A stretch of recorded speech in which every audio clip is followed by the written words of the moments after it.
anything, just let me know, okay? Also, if I pause while I am reading, it is definitely, most definitely, because I am sipping coffee or water. It takes a little bit to get through the chapter. Please be checking your emails. Please try to go in the order I'm sending them. So you might have to scroll down through your inbox and kind of work your way backwards, okay? I did send you an email. You have most of the answers to chapter 1, a lot of information for chapter 2, and I've asked some of you to send me an answer to a question from chapter 2. So if you could do that before you start all of chapter 3, that would be great. Today you're going to listen to chapter 3, work on your chapter 3 questions, and the Nelson Mandela article. So you have kind of a lot today. Just do the best you can with it. Take some breaks, chunk it up into different times, and you will get through it. There's never going to be anything on Saturday or Sunday. So if you need to catch up on the weekend, you can do that to an extent, at least with the Nelson Mandela article, you could do that. Okay. So I guess I won't ask you for Nelson Mandela answers tomorrow, but I will early next week. All right, here we go. Chapter 3. By the time they let me visit my father again, the Coral Queen had been pumped dry, mopped clean, and refitted with new gambling equipment. I was hoping Dad wouldn't ask about it, but he did. No way, he exclaimed when I told him that Dusty Muleman was back in action. They must have had 20 guys working on that boat, I said. My father was crushed. I should have taken it out and sunk it in Hawks Channel, he muttered, or the Gulf Stream. Luckily, we were alone in the interview room. I assumed that my father had convinced the big jowly deputy, and probably everyone else at the jail, that he was harmless and fairly normal. He was good at that. Mom heard you might get transferred to the stockade in Key West, I said. Not anymore, Dad reported in a confidential tone. The lieutenant here likes me. I'm teaching him how to play chess. You play chess? Shh, my father said. He thinks I do. Hey, how's Abby? All right, I said. Tell her to hang in there, Noah. She says you need professional help. Dad sat back and chortled. That's our girl. Did you go see Lice Peking? I described my visit to the trailer park. My father wasn't surprised that Lice turned down the old truck and wanted money in exchange for providing evidence against Dusty Muleman. Dad, how are we going to pay him when we're flat broke? Excellent question, my father said. See if Lice will take my bonefish skiff. It's worth 10 or 12 grand at least. Secretly, I'd been hoping that one day Dad would give me that boat. It was an original Hell's Bay with a 60-horse Merc, a really sweet ride. Sometimes, late in the afternoon, my father would take me and Abby out fishing. Even if the snappers weren't biting, we'd stay until sunset, hoping to see the green flash on the horizon. The flash was kind of a legend in the Keys. Some people believed in it and some didn't. Dad claimed that he'd actually witnessed it once on a cruise to Fort Jefferson. For our fishing expeditions, either Abby or I always brought a camera just in case. We had a stack of pretty sunset pictures, but no green flash. You are sure you want to give away the skiff? I asked. What the heck, it's the best we can do, Dad said. I guess so. I tried not to sound too bummed. Hey, did you meet the famous Shelley? Yeah, she's kind of scary, I said. Lice said he stole her from Dusty. What did he mean exactly? I figured it was one of those I'll explain it when you're older questions, but my dad would brush off. But he didn't. Shelley was Dusty's second or third wife after Jasper Jr.'s mother, he said. Then he paused. Actually, maybe they were only engaged to be married. Anyway, one day she got fed up with Dusty and moved in with Lice. I wondered how miserable life with the Mulemans must have been to make Lice Peking look like a prize. Dad, when are you coming home? I asked. After the trial, he replied. The plan was to use this big day in court to expose Dusty Muleman's illegal polluting. But Mom says you can bail out and come home and still have your trial later, I said. No, I need to stay here and show I'm totally committed to the cause. You know how many jails around this world are full of people who spoke up for what they believed in and lost their freedom, lost everything they had? Look at Nelson Mandela, my father said. He spent 27 years in a South African prison. 27 years, Noah. A couple of weeks won't hurt me. But Mom misses you, I said.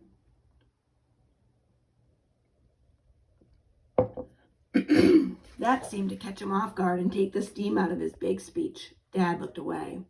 It's a sacrifice, I know, he said. I wish it didn't have to be like this. I didn't say anything about Mom and the plaid suitcase because she'd put it away. That morning, I'd peeked in their bedroom closet. Her clothes were still hanging there. So were Dad's. When I stood up to leave, my father perked up slightly. He said, "Oh, I almost forgot. A reporter from the Island Examiner might drop by the house. It's all right for you to speak with him." "About what?" I asked. "My situation." "Oh, sure, Dad." His situation, I thought. Sometimes it's like my father lives on his own weird little planet. In July, the days get long and stream together. I try not to look at the calendar because I don't want to think about time passing. August comes way too soon, and that's when school starts in Florida. Summer mornings are mostly sunny and still, though by mid-afternoon, huge boiling thunderheads start to build over the Everglades, and the weather can get interesting in a hurry. I've always liked watching the sky drop down like a foamy purple curtain when a summer storm rumbles across Florida Bay. If you're on the ocean side of the islands, it can sneak up on you from behind, which happens a lot to tourists. That's where we were going, to Thunder Beach, when a squall rolled through after lunch. Tom, Redo, and I hunkered in the mangroves and held our skateboards over our heads to keep the raindrops out of our eyes. It took like half an hour for the leading edge of the storm to pass. Then the wind dropped out, and the only sound was a soft, sleepy drizzle. We crawled from the tree line and brushed the leaves off our arms. Not surprisingly, the lightning had spooked everyone away from the park except us. Before heading to the water, we scanned the shoreline for pollution warnings. Whenever the biologists from the health department find too much bacteria, they post danger signs. Up and down Thunder Beach, no swimming, no fishing, no anything. Only a certified moron would dive in when the beach was posted. I was glad to see that the water was okay, especially when a big loggerhead turtle bobbed up to the surface.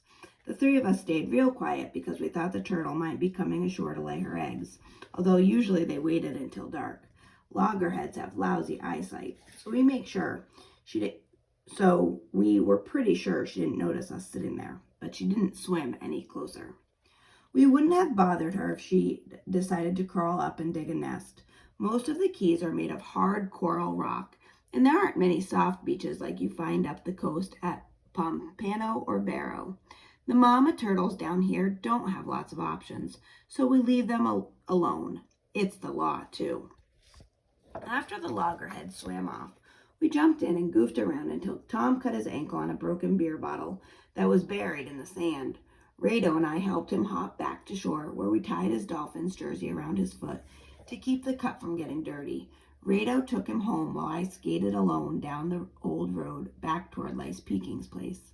Nobody answered the door, and I was already down the steps when Shelley appeared from behind the trailer and nearly scared the you-know-what out of me. She was barefoot and carried a long, rusty shovel.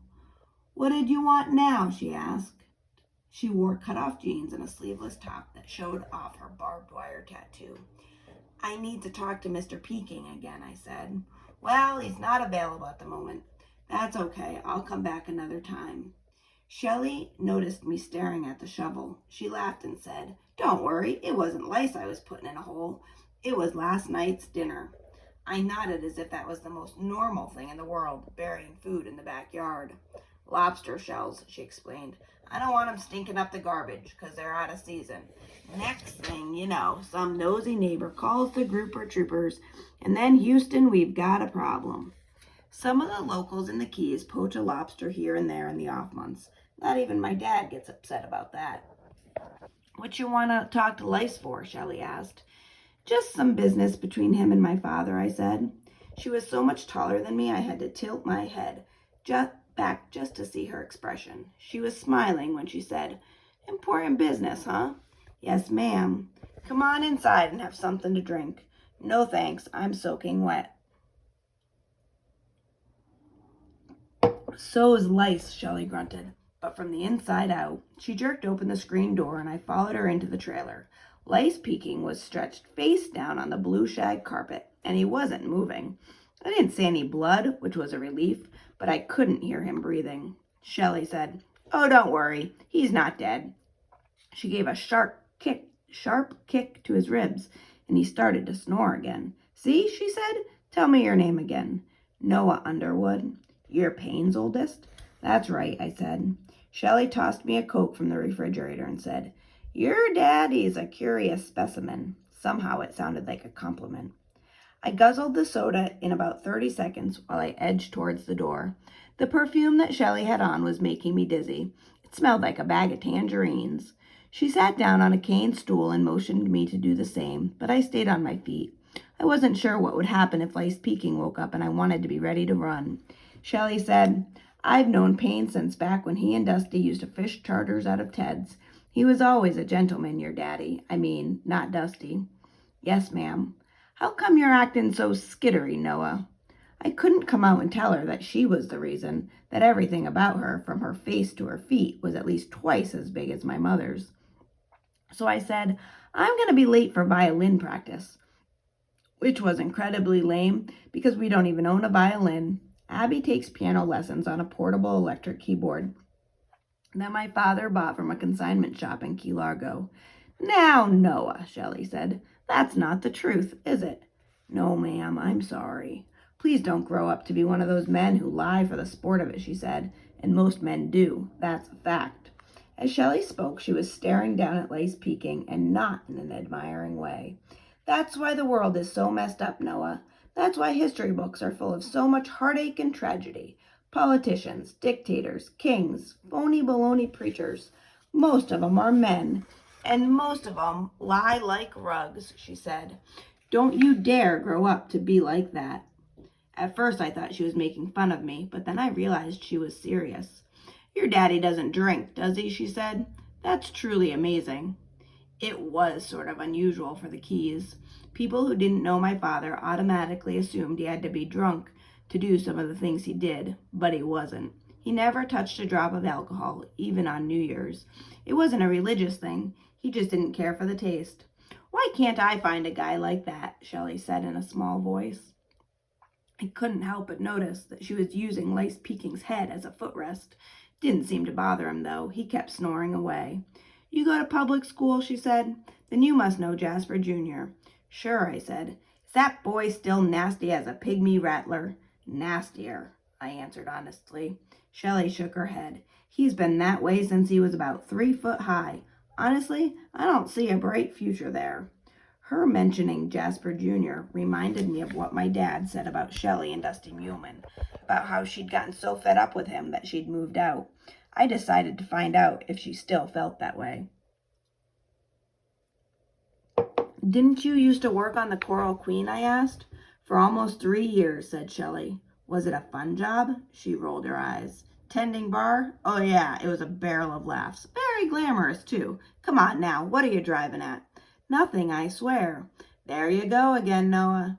Shelley was sharp when it came to sniffing out fibs, so I just came out and asked her, "Did you ever hear about anything crooked going on with that boat?" "Crooked how?" she asked. "Like dumping sewer water into the basin?" She laughed in a way that sounded hard and bitter. "Sweetie," she said, "the only sewage I ever saw was the human kind. That's what you call the downside of my job." "Oh. This has something to do with your old man, doesn't it? About him sinking Dusty's boat." "Maybe." It sounded silly as soon as I said it. Maybe almost always means yes. "Okay, let's hear the whole story." Shelley cocked her head and cupped one of her ears, which had like 5 silver rings in it. "Come on, Noah," she said. "I'm listening." There was no way I wasn't going to cave in and blab everything. She was a pro at shaking the truth out of guys who were a lot bigger and tougher than I was. But then Lice Peking came to the rescue. He stopped snoring, flopped over on his back, and opened one bleary red eye. Shelley thumped him with both heels and said, "Get up, you sorry sack of beans, before I park that slimy aquarium on your head." I didn't wait around to see if she was serious. And that is the end of chapter 3. Go ahead, start your questions, and try to get at least a start on that Nelson Mandela article. I will email you this afternoon.